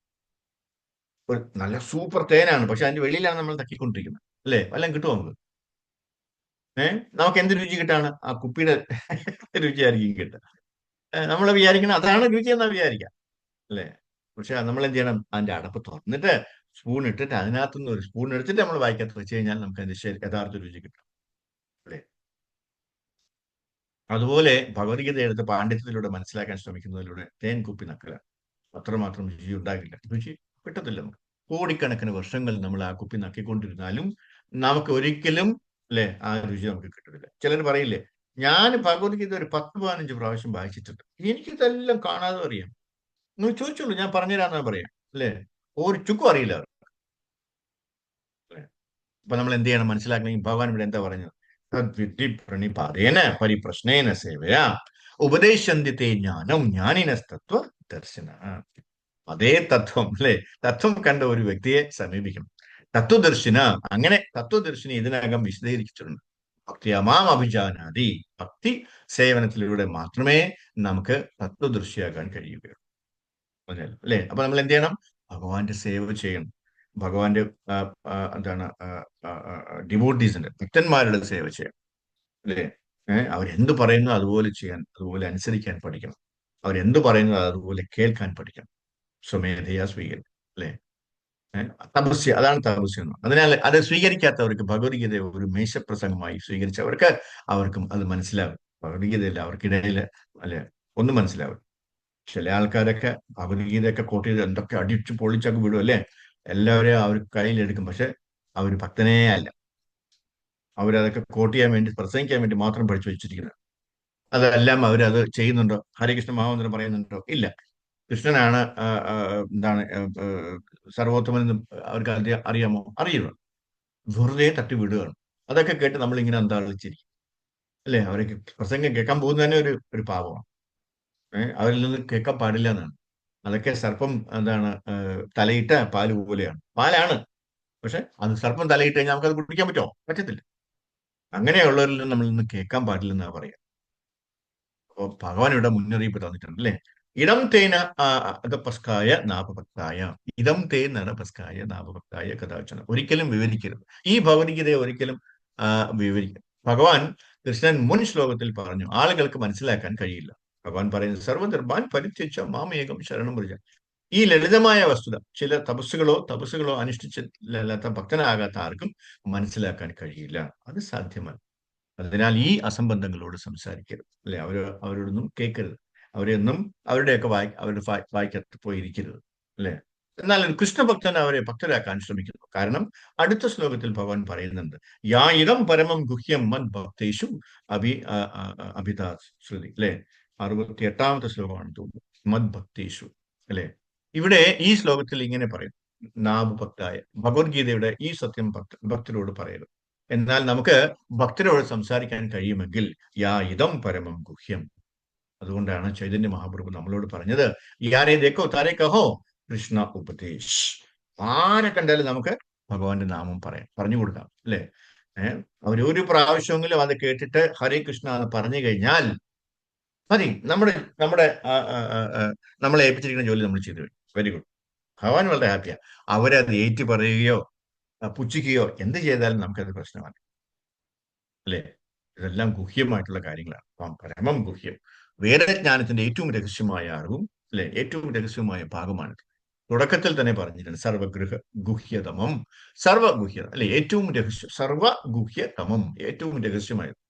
എന്തുകൊണ്ട് രഹസ്യമായെന്ന് പറയാൻ കാര്യം, അത് ആ ക്വാളിഫിക്കേഷൻ ഉള്ളവർക്ക് മാത്രമേ അറിയാൻ പാടുള്ളൂ എന്നാണ്. ഇത് വെളിയിൽ അങ്ങനെ എല്ലാവർക്കും ഇങ്ങനെ വാരി അല്ലെ നമുക്ക് മനസ്സിലാവില്ല. അവർ പുച്ഛിക്കും. അതുകൊണ്ടാണ് അവർ പരമ ഗുഹ്യം എന്ന് പറയുന്നത്, ഏറ്റവും രഹസ്യമായിട്ടുള്ളത് അല്ലെ. എന്നാ പറയണമെന്ന് വെച്ചാൽ പറയണം അല്ലെ. അവരുടെ അക്സെപ്റ്റൻസ് എത്ര മാത്രം ഉണ്ടെന്ന് അറിഞ്ഞിട്ട് വേണം പിന്നെ നമ്മൾ ബാക്കി കൊടുക്കാൻ. അതാണ്. അപ്പോൾ പരമം ഗുഹ്യം മത് ഭക്തേഷു. കാരണം തുടക്കം മുതൽ തന്നെ അത് ലളിതമായി പറഞ്ഞിട്ടുണ്ട്. ഭക്തന്മാർക്ക് മാത്രമേ മനസ്സിലാക്കാൻ കഴിയൂ, അല്ലാത്തവർക്ക് അത് മനസ്സിലാക്കാൻ സാധ്യമല്ല. 15 പ്രാവശ്യം അല്ലെങ്കിൽ 150 പ്രാവശ്യം വായിച്ചാലും അവർക്ക് മനസ്സിലാകില്ല. മനസ്സിലായെന്നൊക്കെ അവർക്ക് തോന്നും. ചിലപ്പോൾ അതിൽ അവർ PhD വരെ എടുത്ത് കളയും അല്ലേ. ഭഗവത്ഗീതയിൽ PhD എടുത്ത ആൾക്കാരുണ്ട്, അവരാരും ഭക്തരല്ല. വെറുതെ കളഞ്ഞില്ലേ സമയം അല്ലേ. ഭഗവാൻ ആ ബുദ്ധി കൊടുത്തത് വെറുതെ ആയി പോയല്ലോ അല്ലെ. ഈ ഭക്തർക്കിടയിൽ അല്ലെ മദ്ഭക്തേഷു അഭിയാശ്രുതി തിമ്മയി പരാ കൃത്വ മാം ഏവ യേശതി അസംശയ. അപ്പോൾ ഇത് മറ്റൊരു അവസരമാണ് സൃഷ്ടിക്കുന്നത് അല്ലെ. എല്ലാവരെയും പ്രത്യേകിച്ച് ചൈതന്യ മഹാപ്രഭു പറഞ്ഞിട്ടുണ്ട്, എന്താണ്, ഭാരത ഭൂമിതേ മനുഷ്യ ജന്മ ഹൈലേയാര. നമുക്ക് ആർക്കും അറിഞ്ഞിടാത്തൊരു സത്യമാണ് അല്ലെ. നമുക്ക് ആർക്കും അറിഞ്ഞിടാത്തൊരു എന്താണ് ഒരു ഒരു ഒരു ഒരു ഭയങ്കര സത്യമാണ്. എന്താണ്, ഈ പുണ്യഭൂമിയായ ഭാരതവർഷത്തിൽ ജനിച്ച ആർക്കും ജന്മ സാർത്ഥക കരികര പര ഉപകാരം. ഇതാണ് ചൈതന്യ മഹാപ്രഭുവിന്റെ നിർദ്ദേശം. ആദ്യം നമ്മുടെ ജീവിതം പൂർണ്ണമാക്കുക അല്ലെ. ഭഗവാൻ എന്താണെന്നും ഭഗവത്ഗീത എന്താണെന്നും മനസ്സിലാക്കാൻ ശ്രമിക്കുക. ഭഗവാനെയും ഭക്തിയെയും മനസ്സിലാക്കുന്നതിൽ നമ്മുടെ ജീവിതം പ്രായോഗികമാക്കുക. ജന്മസാർത്ഥക കരി. പിന്നെ പോയി ലോകമെമ്പാടും പ്രസംഗിക്കും. പരോപകാരം അല്ലെ. അതാണ് പരോപകാരം, അല്ലാതെ ചാരിറ്റി അല്ല. ചാരിറ്റി എന്ന് പറഞ്ഞാൽ ഇതാണ്, മറ്റുള്ളവർക്ക് ഈ സന്തോഷം കൊടുക്കുക, നമ്മൾ അനുഭവിക്കുന്ന സന്തോഷം, നമ്മൾ അറിഞ്ഞ ആ ഒരു എന്താണ് ഭയങ്കര രഹസ്യമായിട്ടുള്ള കാര്യം, ഗുഹ്യമായിട്ടുള്ള രഹസ്യമായിട്ടുള്ള കാര്യം അല്ലെ. അത് നമ്മൾ മറ്റുള്ളവർക്ക് പറഞ്ഞു കൊടുക്കാൻ ശ്രമിക്കുക. അവർ സന്തോഷമായിക്കോട്ടെ, അവരെ ചിരിച്ചോട്ടെ നാളെ അല്ലെ എന്ന് വേണം നമ്മൾ ചിന്തിക്കാനായിട്ട്. ഇതിനാണ് ബ്രഹ്മഭൂത പ്രസന്നാത്മാ ന ശോചതി ന കാംക്ഷതി സമ സർവേഷു ഭൂതേഷു മദ്ഭക്തിം ലഭതൈ. അല്ലെ? പരാഭക്തി എന്ന അപാര എന്നാൽ ഭൗതികം, പര എന്നാൽ അതീന്ദ്രിയം, പരാഭക്തി. പരാഭക്തി എന്ന ഘട്ടത്തിലേക്ക് വരാതെ ഒരാൾക്ക് കൃഷ്ണനെ മനസ്സിലാക്കാൻ കഴിയില്ല. അതായത് ഭക്തി ഇല്ലാതെ നമുക്ക് ഭഗവാനെ മനസ്സിലാക്കാൻ പറ്റില്ല എന്നർത്ഥം. അതാണ് ചുരുക്കം. അതിനാൽ ഈ പരാഭക്തി എന്നാൽ എല്ലാ പാപപ്രവൃത്തികളിൽ നിന്നും മുക്തനാകണം എന്നാണ്. ഏഷാമന്തഗതം പാപം, സാധാരണ മനുഷ്യനല്ല, ഏഷാമന്തഗതം പാപം. ജനാനാം പുണ്യകർമ്മനാം, എപ്പോഴും പുണ്യപ്രവർത്തനങ്ങളിൽ ഏർപ്പെട്ടിരിക്കുന്നവർക്ക് പാപപ്രവൃത്തികളിൽ ഏർപ്പെടാൻ കഴിയില്ല. അല്ലെ? അതിന് ഭഗവാന്റെ ഒരു അംശം കൂടെ വേണം. ഭഗവാന്റെ ഒരു എന്താണ് ആ ഒരു അനുഗ്രഹം കൂടെ നമുക്കുണ്ടെങ്കിലേ അത് പറ്റത്തുള്ളൂ. പുണ്യപ്രവർത്തികൾ കൊണ്ട് നിരന്തരം പുണ്യപ്രവർത്തികളിൽ ഏർപ്പെട്ടിരിക്കുന്നതിലൂടെ, അല്ലെ, ആ പുണ്യപ്രവൃത്തി എന്താണ്? ശ്രീഷ്ണവം സ്വകഥ കൃഷ്ണ പുണ്യ ശ്രവണ കീർത്തനം, ഹരേ കൃഷ്ണ മഹാമന്ത്രം പുണ്യശ്രവണ കീർത്തനം കേട്ട് ജപിച്ചാൽ നമ്മളെല്ലാവരും ഭക്തരാകും. അല്ലെ? നമ്മൾ വെറുതെ ഇടപഴകിയാൽ നമുക്ക് മനസ്സിലാകും. അതിനാൽ രീതി വളരെ ലളിതമാണ്. നമ്മൾ ഭക്തനാകണം. എല്ലാ പാപപ്രവൃത്തികളിൽ നിന്നും മുക്തനാകാനും നമുക്ക് അതിന് ശേഷം കഴിയും. അല്ലെ? അപ്പൊ നമ്മൾ എന്ത് ചെയ്യണം? നമ്മളൊരു ഭക്തനാവണം. ഒരു ഭക്തന്റെ സേവകനാവണം. എപ്പോഴും നമ്മൾ സദാ ഹരിയായിട്ടിരിക്കുക. എങ്കിൽ മാത്രമേ നമുക്ക് ഈ ഭഗവത്ഗീത പോലെയുള്ള ആത്മീയ ഗ്രന്ഥങ്ങൾ നമുക്ക് മനസ്സിലാക്കാൻ പറ്റുള്ളൂ. ഭഗവാനെ നമുക്ക് കൂടുതൽ മനസ്സിലാക്കാൻ പറ്റുള്ളൂ. അല്ലെ? അപ്പൊ നമ്മൾ എന്ത് ചെയ്യണം? സദാ ഹരിയായിട്ടിരിക്കാം. ഹരേ കൃഷ്ണ കൃഷ്ണ കൃഷ്ണ ഹരേ ഹരേ, ഹരേ രാമ രാമ രാമ ഹരേ. അതാണ് നമ്മൾ ഈ കൃഷ്ണാബോധ പ്രസ്ഥാനം നമ്മൾ പഠിപ്പിക്കുന്നത്. അപ്പോ അതിനു വേണ്ടിയുള്ള ശ്രമം വേണം നമ്മൾ എപ്പോഴും തുടരാനായി. നമ്മൾ ഈ 4 റെഗുലേറ്ററി പ്രിൻസിപ്പിൾ ഫോളോ ചെയ്യുക. അല്ലെ? ഏകാദശി വ്രതങ്ങളൊക്കെ എടുക്കുക. ഇപ്പൊ ശനിയാഴ്ച ഒരു ഏകാദശി വരുന്നുണ്ട്. അങ്ങനെയുള്ള ഏകാദശി വ്രതങ്ങളൊക്കെ എടുക്കുക. അത് വേണം നമ്മൾ നോക്കാനായിട്ട്. അപ്പൊ ഭഗവാനിലേക്ക് എത്താനായിട്ട് എന്താണ് വഴി എന്ന് വേണം നമ്മൾ എപ്പോഴും ചിന്തിക്കാനായിട്ട്. അല്ലെ? അനുകൂലേന കൃഷ്ണാനുശീലനമായിരിക്കാൻ ശ്രമിക്കുക. അതായത് ഭഗവാന് താല്പര്യമില്ല, ഭഗവാനുമായിട്ട് ബന്ധമില്ലാത്ത ഒരു കാര്യം എനിക്ക് വേണ്ട, ഞാൻ പറയത്തു പോലും ഇല്ല എന്ന് വേണം നമ്മൾ ചിന്തിക്കാനായിട്ട്. അല്ലെ? അപ്പൊ എങ്കിൽ മാത്രമേ നമ്മൾ സദാഹരിയായിട്ടിരിക്കുള്ളൂ. എങ്കിൽ മാത്രമേ നമുക്ക് അന്ധകാലേച്ച മാമേകം ശരൺ മുക്ത കളയപനുമാവാൻ പറ്റുള്ളൂ. എന്തെല്ലാം കാര്യങ്ങൾ ഇങ്ങനെ ലിങ്ക് ചെയ്ത് വരുന്നുണ്ടെന്നറിയാം. ഒന്നും വേണ്ട. അപ്പൊ നമ്മൾ എല്ലാത്തിനും എന്ത് ചെയ്യണം? എല്ലാം കളഞ്ഞിട്ട് സർവധർമാൻ പരിത്യജ്യ മാമേകം ശരണം പ്രജ. അല്ലെ?